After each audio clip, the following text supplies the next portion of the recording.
Hey, what's going on, guys? This is Gokhshtein Unfiltered, episode 8. We made it to 8, and I am joined today by two lovely gentlemen. We've been chatting way before we got on, and I hit the record button. I have John up there, and I have Pio. Who's John? Who's John? Did I get it wrong? Nick and That's Pio. it. He's off the show. He's gone.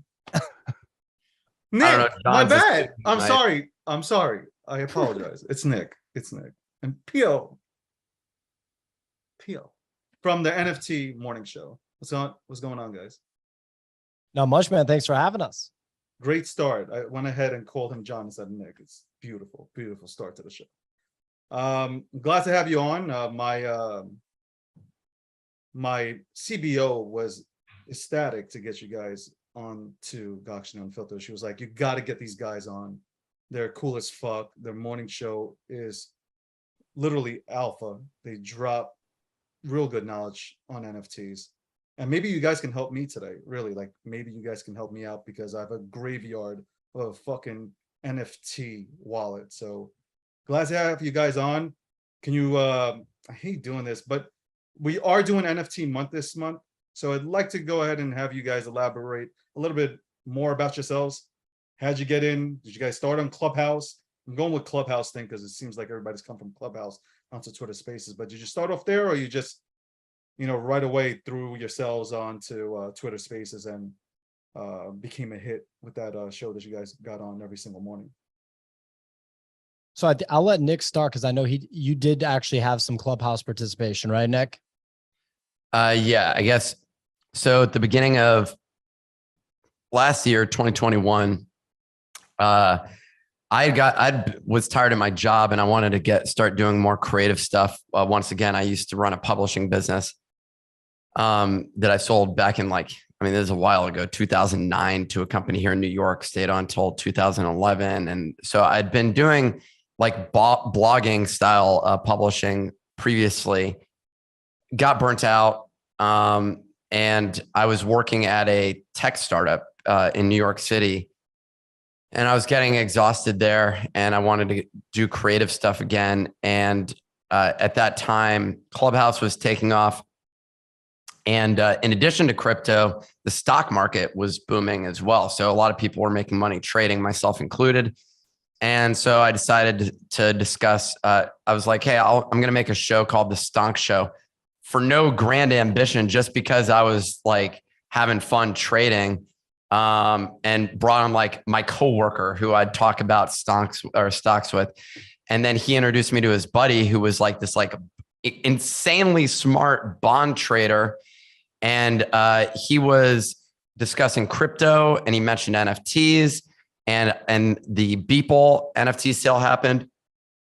And I immediately went all in.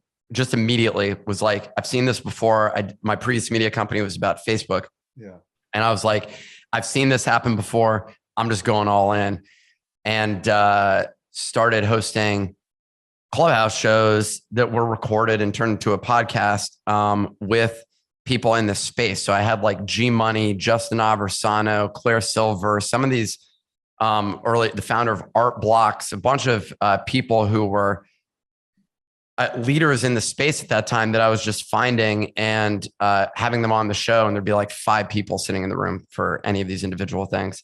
But yeah, so jumped in with that last year until Pio can tell his story, but we met up technically in August and started hosting Twitter Spaces.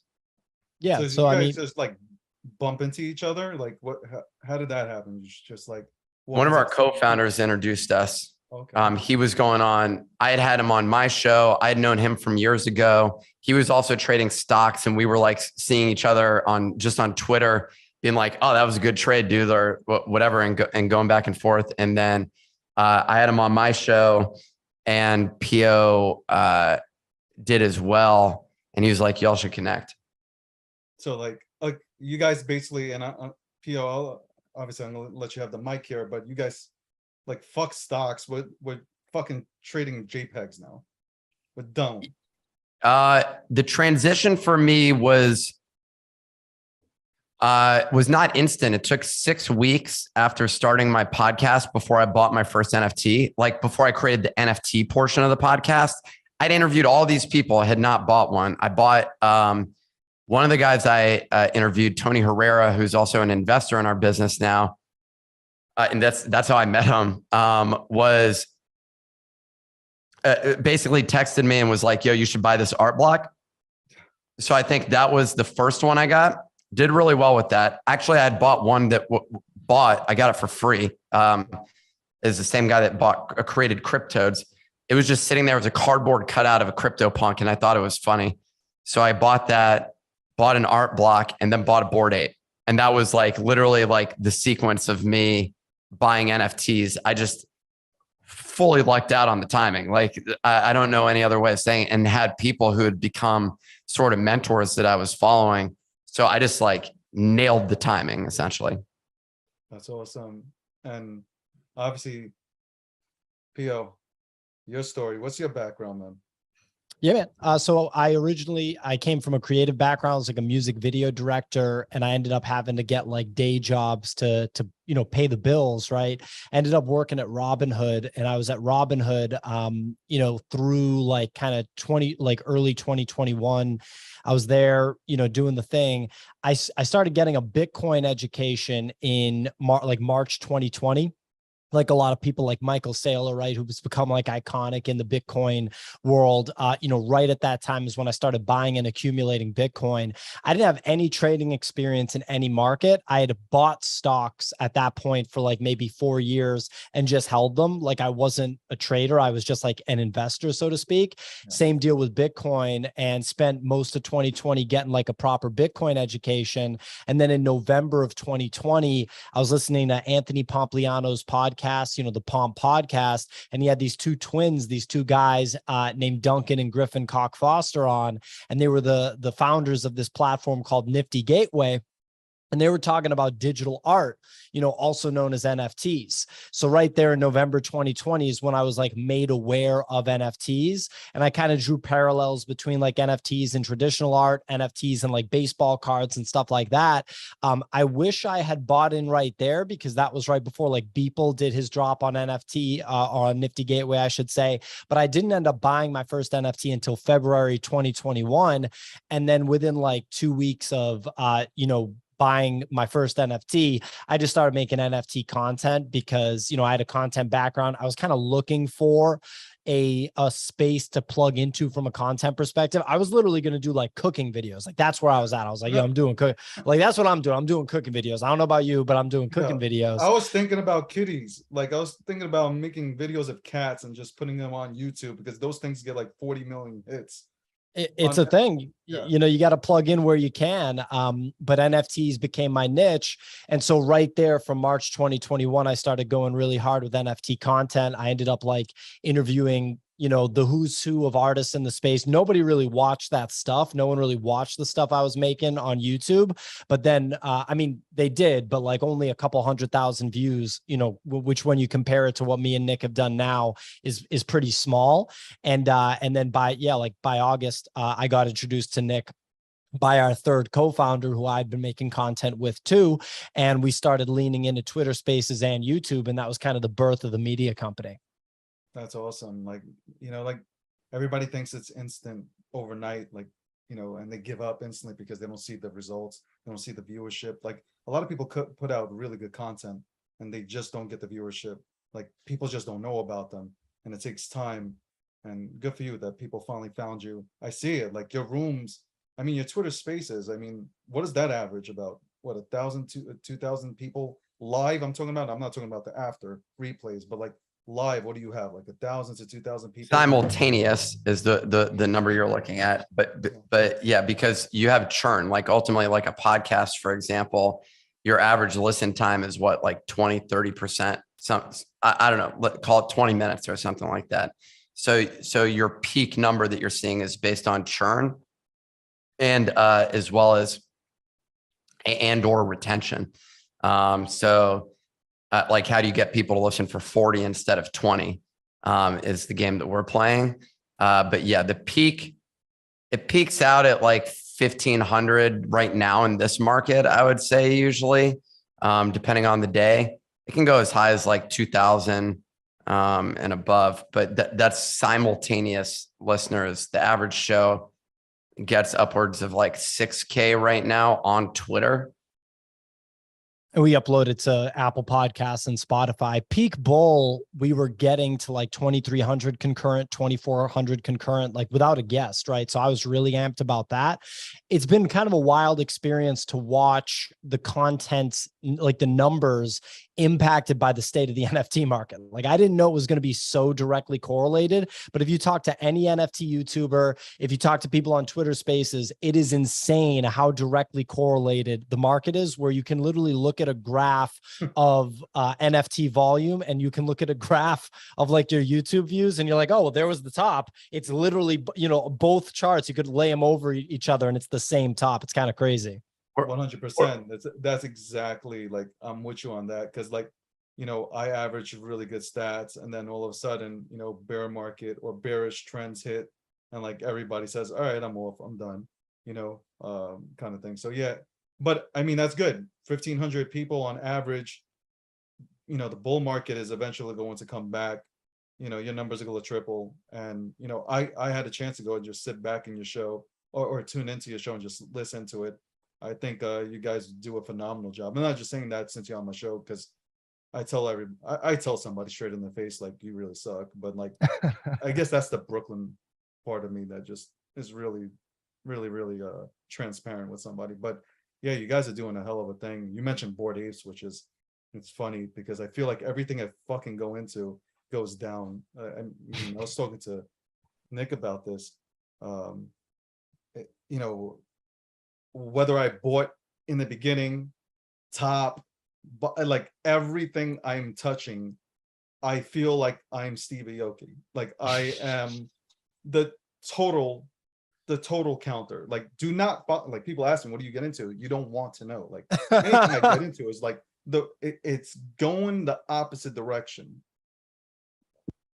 I actually want you guys to actually look at my NFT wallet. Your wallet. I'll take a look. Yeah. See how bad. Well, I have some good stuff, but how bad I FOMO'd into like shit in the NFT space. Well, I think we all have. That's just part of being in the space. I bought. You talk about percentages. 90% of mine I've probably lost money on, but I bought 2 Bored Apes. I mean, that literally that just made me basically all of my money. Now I bought a couple of other things that did well. There were a couple really lucky, like the Deadfellows one. That was like a really lucky one, right? I got airdropped the thing, which was insane. And that made me $50,000, like literally just airdropped to me. Like, holy shit. The Bored Apes, I've been airdropped $500,000 easily. Just sent to me. So like this is, I got the Damien Hirst. Did decently, but I didn't sell that at the top. Yeah. The art block that I bought did really well, and that was a big win for me.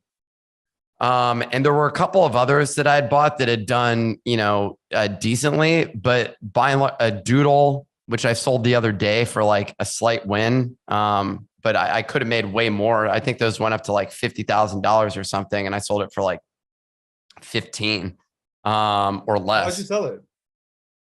Man, because I get emotional. I have so many of these. I have too many. So I bought a punk now probably like 2 months ago, and it was such a big buy. I said I wasn't going to do it, and I put like it was $90,000, and I'm playing technically with house money, but that's still, I would never buy anything at that price. Like every purchase I had, by and large, that I made money on was less than $2,000. Including, I got a Justin Aversano for less than $2,000, basically. So I got like there were just a number of things that I ended up getting. And so when I bought the punk, I guess I just felt like I had violated my own rule, and so I was like, I gotta sell some of these just to like make up for this money that I just like put back into the ecosystem, because I genuinely do believe like I don't feel like we've experienced true capitulation. Like true capitulation is when everybody is devastated, and we're not there yet. Like there's just not enough tears in the market. And so that's what I'm really looking for, is just absolute devastation. I want everyone to be feeling it, and we're not there yet. Like we got there, we got close, but people were still making jokes about it. I want people to not even be making jokes. They're just all devastated. Like they're hospitalized. You're fucking horrible, bro. Like it's like, yo, take a fucking bat to the nuts right now, bro. Oh my God. Holy shit. I'm already feeling that way. Holy shit. How much more do we have? Not enough, David. Not enough. I mean, I don't feel that the amount that I made was justifiable, basically, is the issue that I have. Like it feels like a complete joke. I had to like work my ass off for a couple of years building a business before. This time I just made a couple flips and like made a bunch of, like, it doesn't feel fair. Like there's some aspect of it where I'm like, I need my money to like just disappear. I need my portfolio to be completely worthless. And that's when I'm going to be like, okay, this is the bottom. I don't even know what the people that are going to tune into this. I mean, they're going to fucking cry at this point. I don't know if they're going to finish watching the fucking episode at all. Hey, stick around and we'll make sure that you have tears. At this point, put a ball in my mouth and just start smacking me. P.O., you feel the same way? I mean, like, do you want to see total nutsack shots? I've sold like a sizable chunk of my portfolio. My only really high value NFTs that I still have are a mutant ape, right? Which we've seen value erase from those too. Like basically just the past 10 or 11 days, you've seen like, I don't know, $18,000-$20,000 erased from the floor value of a mutant apes. It's amazing how quick this happens. And it's like, if you just procrastinate selling something, or if you're like, well, maybe I'll sell, but let me see what happens. Stuff it can go down so fast during these periods. So I have that. Obviously, I see a ton of value in that. I have a lot of assets from a different ecosystem. It's lesser known, but I'm still a big fan and bullish on it, called the Akutar ecosystem. And I'm free rolling on all that. And it's probably worth at this point at least 25 grand, which it's not an insignificant amount of money. But at the same time, if I just like sold all of those, it wouldn't make a material difference to my life. So I'm kind of like, yeah, I'm just going to ride with those. And I've sold so much other stuff that I'm in Nick's boat in the sense that I will get excited if I have a chance to buy a CryptoPunk for say like 50,000, which was around the floor price when he bought his for 90. He bought above floor. Yeah. And CryptoPunk is without question like the number one asset that I'd be interested in buying in the NFT space. I'm not as sure as Nick is that we're going to see this brutal bottom, but there's a part of me that's like, well, look, we just got out of this crazy bull cycle. And I'm a Bitcoiner, so I kind of know about the halving cycles and the way this stuff goes. And if you look at the historical data, there's a lot of time still between now and the next cycle. And if there aren't big catalysts, and if the macro conditions are what they are, because you can obviously talk about that, there's a lot going on there. Yeah. I'm like, what would prevent NFTs from continuing to bleed? Because like with the mutant ape example, for example, we're losing what, 10K in the past 10 days or something on the value. There's 20,000 of those things. Yeah. So if there's more sellers than buyers, it's just going to be a steady slope. So I'm less sure, but I'm ready to buy the stuff that I want if we do see, those events. See, like now that I'm thinking about it, like, so like, I got a Bored Ape and I got mutant apes. I got in and I got the other side lands and all this shit. Right. Yep. With that, like, I think the expenses on gas alone, first of all, that should be a fucking write-off, by the way. The expenses that I had to spend to acquire those lands is fucking ridiculous. But I got into Bored Apes. For a loss, it's a write-off. Yeah. I have a lot that I can write off. You're holding the other side land?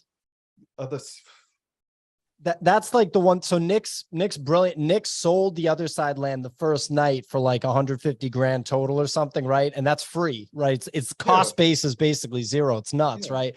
I was too smart to do that, right? It was too smart, or excuse me, I was too smart to sell it for 100,000. I chose to sell for 32,000, right? Because I'm a genius, later. But the everyone that got Other Deed, people don't talk about this. Like, everyone's underwater on Other Deed, man. It's ugly. And even though that, it's tough, man. It's tough. And the craziest part is that first night was the top. So it's like, if you were a Bored Ape that you bought in early, Nick sold one of his apes, right? Let's say you're a Bored Ape that held all your apes that you bought at like $400, $500, $600. You held them the whole time. You got the dogs, then you held the dogs. You got the mutants, then you held the mutants. Then you got the ape coin drop, which if you held everything, you got more, right? Yeah. Then the Other Deed came out, where for every mutant and every ape you had, you got more. So you were good. If you held everything through that, you were just on the money. You were rich. It was the right thing to do. But then if you kept holding, you gave everything back with Other Deed. It's just such a brutal game. It's such a brutal game. Thanks for explaining everything that I did. I appreciate you, bro. Like, did somebody from my team pass along exactly what I did throughout this entire market? I held, we're flying, and I know better. I've been in this industry for a long time in terms of crypto and stuff, Bitcoin, obviously Ethereum and all that good stuff. But like, I'm holding. I'm like, this is, and I'm doing everything that I should not be doing, but I'm holding. I feel the vibe of the community, the ecosystem. Holy shit, this is something that I've never seen in my life. And then slowly, no, it's gonna come back, and then keeps going. No, it's gonna come back. And now I am like sitting here, and Nick's talking about more nut shots, and I'm like, what the fuck? Like, I've already taken them. My balls are bruised at this point. Like, I'm okay. Can we start reversing the trend? Which I really wanted to lead into this. I do have like I said, I do have a Bored Ape. I do have mutant apes. I do have the lands. I always wanted a CryptoPunk, but then I guess they started to, like, for me personally, the way I like the pulse of the community was like, it started to fizzle out because of the Bored Apes. So then, like, I got less interested in CryptoPunks. Like, the only reason I would buy a CryptoPunk is because I know the history. There's a history to it. And that's the only reason for me personally that I would get one. Now it's like, it seems like it's making that comeback. Why? What happened? Like, it sizzled out and now it's making the comeback. Is it because of the IP rights? Why is the vibe changing here? Primarily because I bought it. So the market's been using me as an indicator, and a lot of people saw me ape in and said, aha, that must be the bottom. Nick's one of the most brilliant traders that we've ever seen. And so, no, I think as the market capitulates more and more, you get more and more centralization. More money goes towards trusted sources and trusted parties and reliable assets, ones that we've collectively agreed upon. And since the beginning, CryptoPunks, the rise of Bored Apes, to me was, hey, we can't afford a CryptoPunk, or if we can't afford it, we're not going to make a bet that big. Like, for me at that time, to put $15,000, $20,000 into something that I had no familiarity with just seemed absolutely absurd. It would have been smart, but it seemed absurd. And I probably wouldn't have gotten my Bored Ape at that point in time, which turned out, frankly, to be the better purchase. It just has yielded much better. But I think during that time, there were a lot of people that were now exploring the NFT space. You had Nifty Gateway, you had Top Shot. So you had multiple things that were going on at that point in time. And so that you had more awareness of what was taking place. And so people were saying, okay, these CryptoPunks things are cool. I get it, but I can't afford it. So let me buy something else. And I think that's where what really gave rise to Bored Apes. And then Bored Apes basically gave rise to literally every other project at this point in time in the market, was just saying, holy shit, you can go make $1 million or $2 million off of an NFT. I mean, we ended up, our sales of our NFT was basically the exact same amount as Bored Ape Yacht Club made from their NFT at that point in time. And as you're aware, we've been equal in our execution as Bored Ape Yacht Club. No, I'm just kidding. But Yeah, I The think same thing. We're worth $4 billion. I think they've always been the main one, and people are just waiting, and it becomes a game of like who's going to call the bottom. Because once people start racing in, now people get afraid, and the floor then runs away from you once again. Yeah. I think we could see it happen yet again, down to 50K, maybe even 30K. But Nick, what is wrong with you, man? I'm just being objective. What is this this is like JPEG worth? horrible. Like I'm like literally like I should have put Depends diapers on for this fucking conversation. I mean, I just think you need to be looking at the thing and saying at the point where someone's going to say, should I go buy a Tesla or should I go get a Bored Ape or a CryptoPunk? And to me, that ultimately is the question that you end up asking. And all of their friends that see them in their Tesla or whatever the hell it is. I mean, if you live in New York City, you're not buying a Tesla, but if you're like thinking rationally for any moment in time, holding on to $100,000 JPEG is just not rational. You can make the argument, but if your portfolio is less than, let's say, $500,000 or something like that, like your total net worth, having $100,000 JPEG doesn't make a whole ton of sense. This is an Right argument now that somebody from the Bitcoin maxi community would make. They would be like, first of all, it doesn't even make sense to have a JPEG. Go ahead, PO. I didn't mean to stop you there, but I was like, hold on. This is an argument I hear all the time when I'm battling these maxis and telling them, no, the NFT space is real. As a Bitcoiner, I have a lot of opinions on that, right? And we could talk about that all day. But just on what Nick's saying, he's definitely right, because right now there isn't like actual true utility. The people that are trailblazing the utility thing are Bored Ape Yacht Club, and the way that they're leaning in is a video game, or a metaverse platform, which is how they're kind of describing Other Deed or Other Side. And I actually totally like buy into that approach. I think that they're absolutely right. It's like kind of, if you boil everything down, it's like, what's the fastest path to true utility and value? And it is like this kind of digital world, digital video game type of setup, so that people can actually like use these assets in a way that has some sort of value, right? You have to make the game fun. Like there's a lot of variables and everything, but I think it makes a lot of sense. But like what Nick's saying, it's like, there's times where I look back, and even if we had just, at the peak of the bull run, when random NFTs in your portfolio were worth literally $5,000, $7,000, $9,000, they're all worth like $300 now or less, right? So when you kind of, hindsight's 2020, but even if we had, forget about a Tesla. Obviously, a Tesla has crazy real life utility and everything. Even if we had diversified into other luxury goods, like if you bought a Patek Philippe watch or like a Gucci watch or something, even that would have been like, in my opinion, a pretty strong diversification away from just like the kind of the bubbly state of the market that we were in with these NFT assets, which are new assets. And right now I see guys like Keyboard Monkey, who's obviously a big crypto Twitter person. We had this guy, Sergito, his name's Sergio Silva. He's a big NFT Twitter personality. We had him on our show. And both of those guys, when asked, do you think CryptoPunks will reach their all-time highs again? Do you think Bored Apes will reach their all-time highs again? They said no, like not ever. And I disagree with that, because I think that that's actually being short-sighted. I think that at the bottom of a bear market, right, it's easy to say that, and that's where we're at now.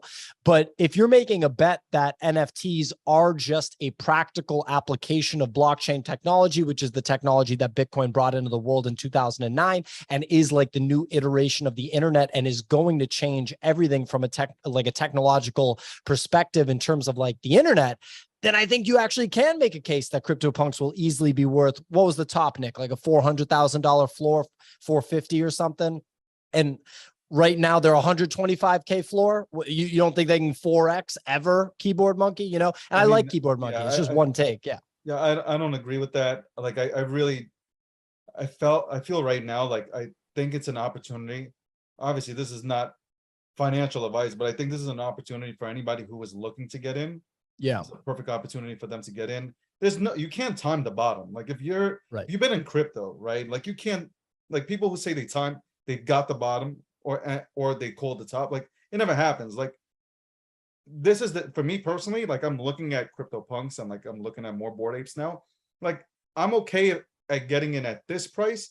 And if it even goes lower than this, I'm fine. Like I am totally fine because like I said earlier, like you can't call the bottom on these things. And like that guy saying like it can't come back, it can destroy all-time high.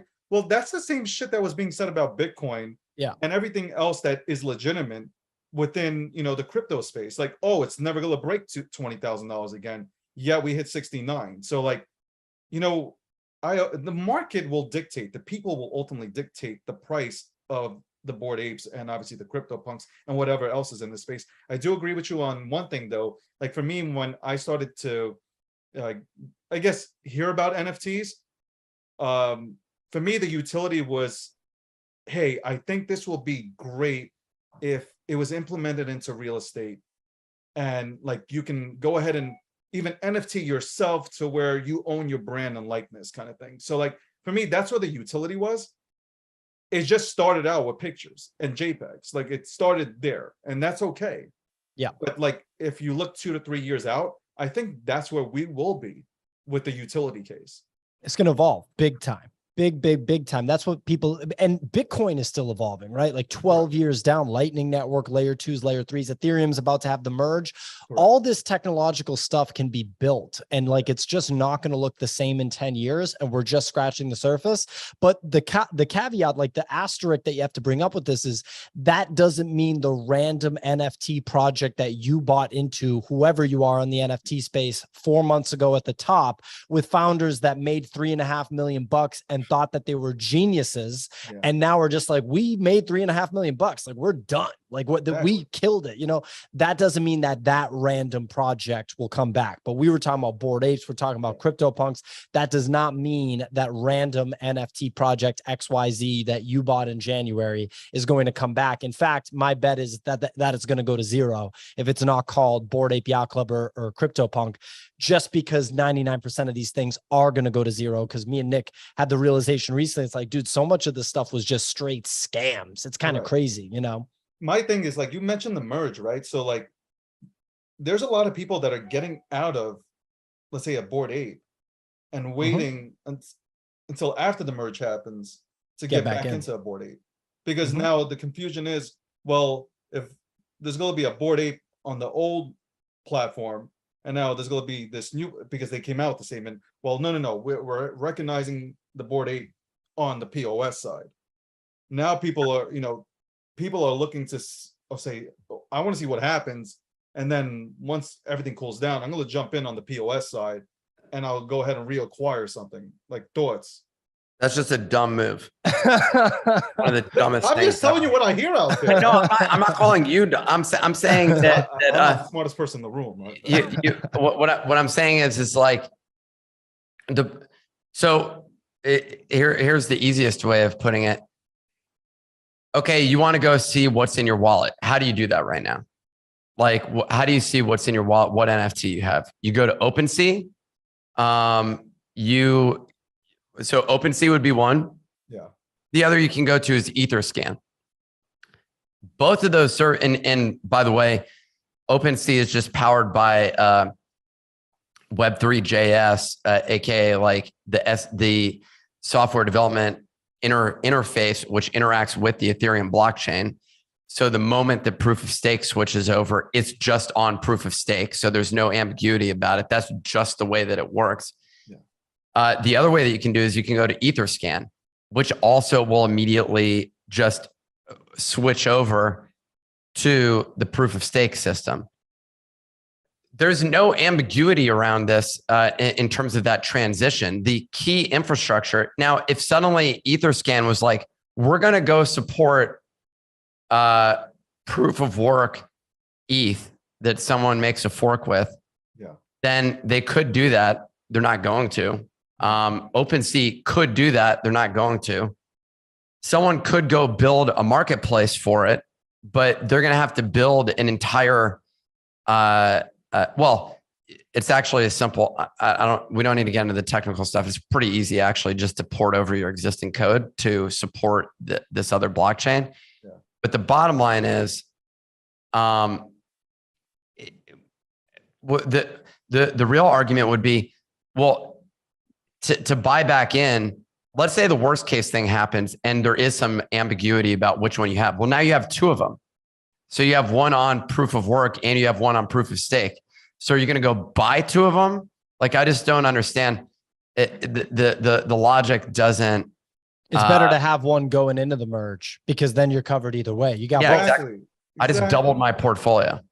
But like people are like, that's what I'm saying. Like people are like, I see this on social media. I'm like, what are you talking about? Like, you guys are just making up things as you go along, like to just start something to go ahead and fucking talk about. I get it. It's boring right now. Start using that energy to fucking build instead of fucking quack about shit that doesn't make sense. Which leads me to this point. Bored Apes, obviously, you guys have heard about the scandal with the whole racism. Right, what is it? Ryder Rips has come out and said that, it's a racist project and such and such. What do you guys feel about that? Yeah, I mean, I'm Jewish, so like I'm sitting back here and like, okay, all right, let me look into this. Like, watch the hour show or whatever, that YouTube shit that was put on there. If it was compelling, before, if it was really racist, I'd be out. Like, if it was really, if I felt it was racist, I am a guy on principle. I am out. Well, I'm Jewish, and that's why I got my Bored Ape, the one with the swastika on it. I'm not sure if you saw that one. So it's it's one of my favorites. And so that's the one I've been aiming for all along. Finally, I get it, and here we are. But dude, that guy's trying to create controversy. He had a ridiculous one the other day. It shows up in my feed where he's like, look at the other deed map. Now look at this other map that a Nazi soldier created back in 1947, whatever the year was. They look nothing alike. They were just two maps. Like, that was literally it. And he's like in there and he's like, he at this point is diminishing some of the arguments that he was making by posting this, and only further in reinforcing the fact this guy only cares about one thing, and it's getting attention. And it's getting attention in the most negative way possible, which is why I think he is salt of the earth, one of the worst people in existence.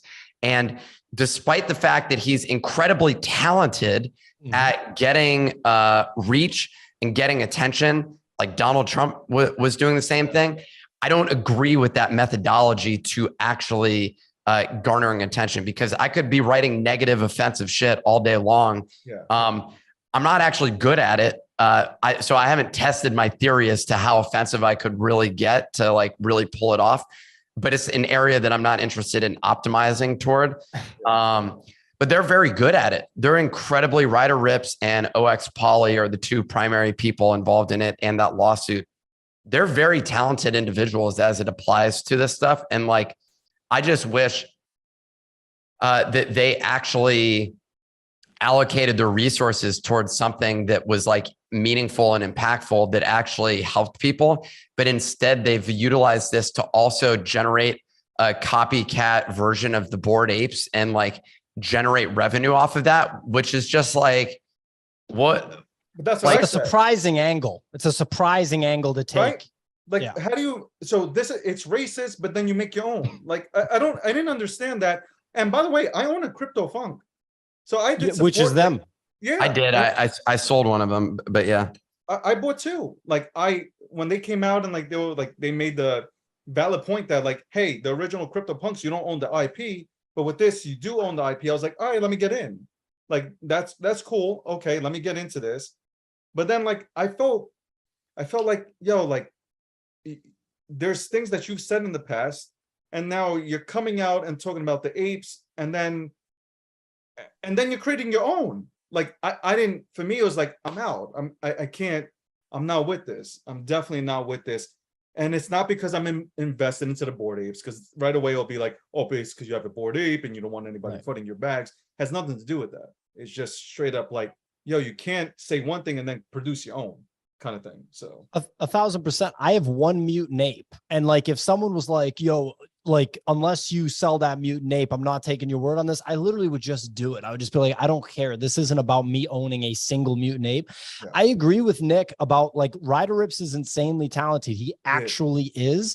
And that's like the same thing with like Donald Trump, like whatever your political position is, it is actually a very apt comparison because Donald Trump's also very talented. You don't build an audience that way without that talent. And people that are like anti-Trump, for example, people that are anti-Ryder Ripps, they'll be like, no, you're complimenting him. It's like, no, you need to recognize the talent here to fully understand what's going on. But actually also like Donald Trump, it's all about that attention on Ryder. And I think that he would trade this whole narrative if another narrative came up that could get him more attention. If like, you know, a crystal ball was around and was like, hey, if you do this and you'll get more attention, he would totally do that. But for anybody that has any doubt on whether or not there's actual like, you know, truth there, watch the recent interview that just dropped in the past 5 days about the board with the Bored Ape Yacht Club founders. It's their first like on video long form interview. So it's the first time that you get to kind of actually see them interact long form. It's Gordon and Gargamel. I believe Gargamel's of Cuban descent and Gordon's a Jewish guy. Yeah. And so you got these two guys. And if you watch that interview and you come out on the other end and you think that there's any sort of racist anything there, I just think you're out of your mind. It's just, it lays everything to rest. And they don't even, at the point I'm at in the interview, I'm like 2/3, 3/4 of the way in. I don't even think they've acknowledged it. All you see is like two determined normal guys that don't have any weird agenda.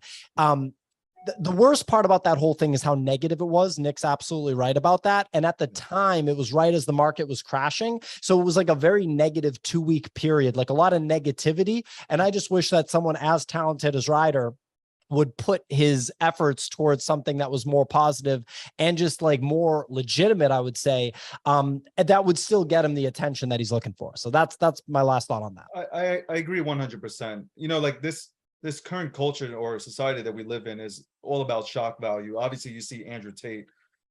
Andrew Tate says like the wildest things. Like, I don't agree with 90% of the shit that he says, but the reason why he's getting attention is because people in our current society haven't heard it. I mean, 20 years ago, this was just like, you know, I'm 40. So 20 years ago, like people were saying this and like, it was just casual. Nobody talks about any of this shit no more. And now Andrew Tate pops onto the scene. He says things that were being said 20 years ago and people are like, oh my God, did you hear what he said? And like, now obviously he's a big thing. Is he really saying anything? No. To me, no, he's just shock value. Is he bringing anything to the table? For me personally, no. Maybe like 5% of the things he says might make sense, but then he goes left with it, and then it just makes it, you know, obsolete. But yeah, the shock value, I give them credit. I will agree with you there. I give Ryder credit because I think he is smart because he knows exactly what he's doing, as is Trump. Trump knows how to use social media, and same thing with Tate. I think that's the world we live in now. People don't go to NASCAR races, okay, to watch the race. They go to a NASCAR race to watch the pileups, period. Like, if there's no pileup, people are leaving out of that race like, yo, this sucked. Like, I was waiting for like, whatever, Jeff Gordon or whoever to go ahead and like do a triple salt in the air and land and shit. So everybody loves a train wreck. There's basically two stories, which when I used to blog, people were like, well, how do you write about all these things all the time? And I was like, well, I'm just writing the same thing over and over again. I was like, there's either two things. One, underdog who literally nobody was aware with, achieved something insurmountable and just extraordinary, basically. The Bored Ape Yacht Club origin story, right? The underdog to crypto punks. 100%. And that's 100%. Yeah. So you have some kid in a dorm room ends up with millions of dollars in this huge business, basically. Then you have the other side, which is someone who's wildly successful, just having their head chopped off, basically. So train wreck, disaster, some an affair or some sort of like negative thing that ends up happening to that person, which is just like screw that guy, which are the like pretty much the two things. And the entire media is designed around that at this point in time. We don't need to get into, and I do not want to get into politics and stuff like that, but literally the amount of the degree to which we have now been, our entire society has now been like exploited to say that we're so on opposite extremes. It's always like, well, if the like, it is so absurd, and it just caters to, how do I trigger someone's emotions to get them to drive an emotional response to something? And that's what every headline is designed around. So that's where we're at. And there's people like Ryder Rips that have no shame in this space, focused exclusively on that and just exploit the hell out of it to their own advantage. And that's what you do at this point in time. I hope that we do something about that at some point, but we don't have a system designed for that. Instead, it's just get as many clicks, as many eyeballs and stuff like that. And as long as that exists, we're all doing, I mean, half my tweets are ludicrous just to see what's the thing that the person is going to reply to. Yeah. When that's not me. Like, it's not like the foundation of my like 100 day-to-day average boring life. Basically, Sure. it's just extreme to be extreme. And real quick, like with Ryder, my biggest problem is that he's like pushing forward this negative narrative that actually takes away from actual racism in the world, right? Like, you're trying to do a conspiracy theory thing about an NFT project that happens, it's the biggest project in the space, and you're trying to create this racist narrative when it's not there, when there's obviously real issues with racism all over the world constantly for millennia, right? Yeah. And then, like, dude, when I look at Tate, I'm surprised that they took Tate down from Twitter, because I'm like, dude, people are just entertained by this guy because he's wild. Like, I don't really think that there's like disciples of Tate that are like, I mean, the guy literally is just like, women should be in the kitchen making sandwiches. It's just like, dude, like, is that really like that? Like, you're taking it that serious? It's just like, a woman doesn't know what she wants, so a man has to tell. I'll say this. I don't agree with accounts being taken away, because we need to hear the other side. Yep. When we take away the other side and we don't hear different opinions, we learn nothing. We level out. Yeah. So like, personally, when I have spaces, I bring up people that I disagree with, just because I need that other side. I need that other opinion. I might not agree with it, but they might say something that gives me that aha moment. Tate, I personally had this space at late at night. We had a lot of people who came in, and I was like, I don't believe he is. I'm so sorry. It's okay. This unfiltered, man. Don't worry about it. I don't believe he's like this. Like, somebody said that they compared him to Hitler. I was like, no, like, I don't believe this guy has that kind of pull to make, but you have these young guys right out there. This is the only thing about Tate. You have these young guys that don't know how to talk to girls, right? Especially through the pandemic. Like, you have these dudes that haven't left their house for 2 years or some shit like that. Now they're leaving. They don't know how to talk to women. You see Tate out there saying like, you got to do this, you got to do that. Like, you got to, and like, now, like, they try it, a girl rejects them, and they get mad. And now what do? Do they lead with like violence? Do they start disrespecting a woman? That's the catch there for me. Well, there's a bunch of like pickup artist stuff online that does the exact same thing. So I don't know that this is like, I don't know. I don't watch Andrew Tate. I don't know enough about him. You don't. He's all you over. Don't.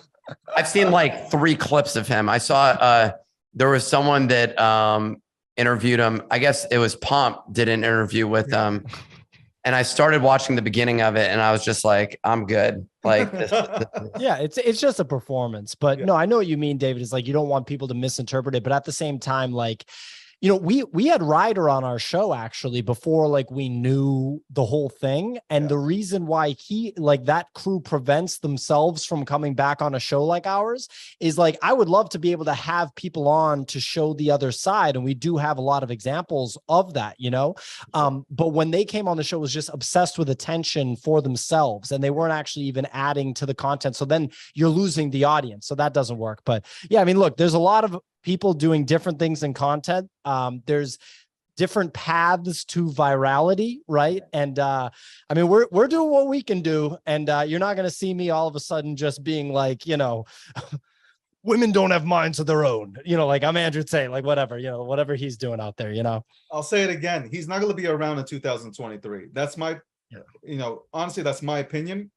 I don't think, like, he has everything set up to where, he has this Hustler University or Hustler, whatever it's called. And like, people are just like getting paid to push out his content. at some point, you know, the shock value ends unless you bring utility. We were talking about earlier, unless you bring real utility to the table. I mean, to each his own. Howard Stern was an innovator, right? Like Howard Stern came onto the scene. Should we have banned, you know, took away his platform also? Again, I don't agree with taking away the platform. Allow, you know, people like his stuff, let them listen. I personally, not my taste. It's just unfortunately, as I'm on like TikTok or I'm on YouTube, his reels are just popping up as I'm trying to watch Jordan Peterson, you know, or Les Brown or whoever trying to give me some motivate or inspirational shit that I can go ahead and log into. Speaking of that, to turn back to NFTs, we start back on this bull run. Who takes over that #1 position? Because we mentioned the punks and we mentioned the Bored Apes. Who cements that position as the #1 NFT in this space? One of those two. I mean, look, long term, the play for punks, I think, is that you just do nothing and they become like iconic fine art, similar to like a Picasso or something, where they're like the first NFT collectibles collection and they represent something. And you see like a massive print of a punk with a fine art frame on it in a museum. Like that's what I would see from the punk. And they become the thing that like billionaire guys just need to have. But then on the other side, if no pun intended, if other side becomes like a really big deal and the Bored Ape is the grail asset from that ecosystem, and there's just layers and layers and layers of utility on that, then you see the Bored Ape. I mean, given the fact that CryptoPunks and Bored Apes are owned by the same entity, and that's entity's #1 thing is Bored Apes, I think Bored Ape is probably a pretty safe bet that it would be the #1, but there's different angles to think about it. And the fine art play, that's when valuations get out of control and you see like a Basquiat painting sell for $400 million. So it's like, those narratives can create some crazy valuations. Nick, yourself? I'll go with CryptoPunks. All right. I'm going to go with, obviously, because I have it, I am praying to God that it's the Bored Ape Yacht Club. Guys, love the conversation. You guys are fucking awesome. I hope you continue to do your thing in this space. I'm rooting for you guys. You definitely do drop alpha in your spaces and you make it fun. Thank you so much for coming on to Gokhshtein Unfiltered, episode 8. You guys want to hit off the crowd with anything that they might not know about before you guys go? Yeah, just check out the nifty.com, you know, check out our NFT, the Nifty portal. If you're on Twitter, follow us on Twitter. Not too hard to find. Nick's all Nick. My name's a little harder to spell, but if you just look for pio.eth, you'll find me. And that's, you know, we have all our content either happening on Twitter or we're posting links to it on Twitter. So it's not hard to find our stuff. If you're interested in NFTs, if you're interested in crypto content, you know, check it out. Thanks a lot, guys. I appreciate you guys, and hopefully we'll have you on the show next time. Thanks so much. Thanks, Have a David. good one, guys.